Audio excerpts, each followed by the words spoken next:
Brewers hosting the Mets, and the Mets are plus 117 on the money line. The Brewers are minus 139. The over-under is 7.5 runs.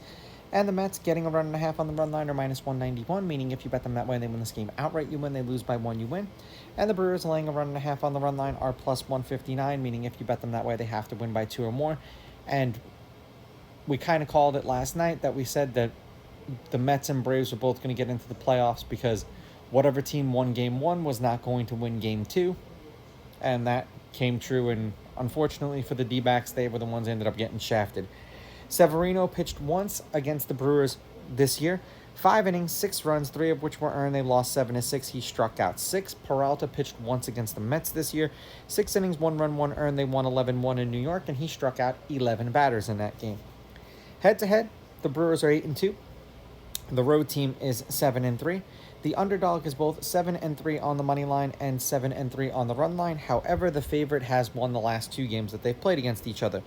There have been 3 one-run games in their last 10. The under has hit in their last 2. The under is 7-2-1, and the under at 7.5 runs is 7-3. They played each other 2, 4, 6. Let me count that again. 2, 4, 6 times this year, and the Brewers are 5-1 against the Mets this year. 5-1.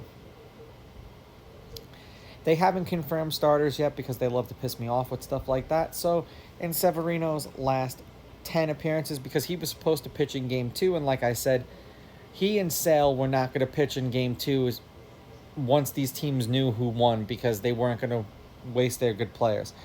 5 2/3 innings pitched, 6.5 strikeouts, 17.5 outs recorded, 5.7 hits, 1.6 walks, 2.6 runs, 2.5 of which were earned, 0.9 home runs. Severino's given up a home run in 3 consecutive starts, 93.9 pitches per game, and 16.7 pitches per inning. When we flip it over to Peralta,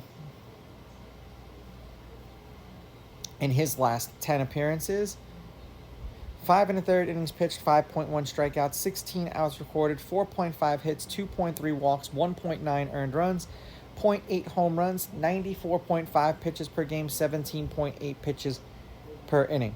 And I was waiting to do this because I was waiting to see who was going to be pitching for the Brewers. Just like the Braves haven't announced that they're probably going to throw Sale tomorrow. Like, it's going to be all that surprising. The Mets are 5-5 in their last 10, 2-2 in their last 4. 6 runs, 5 runs, 15 runs, and then 3 runs. Shutout and a loss, 5 runs and a win, 8 runs in the first game of the doubleheader, and then they were shut out in the second game of the doubleheader. For the Brewers, 3-1 in their last 4, and they took 2 out of 3 in the last series that they played against the Mets, which was not too long ago. 7 runs, 12 runs, 6 runs, 5 runs, and that's who the Mets played before they played their doubleheader today. 5 runs and a win, 8 runs and a win, 6 runs and a win, and then shut out in a loss. That game would have eliminated the Mets from the playoffs had they won it. I'm going to take the Brewers with the money line. I will take the Brewers laying the runs, and I'm going under. These are just my picks. If you disagree, please go with your gut, and please bet responsibly.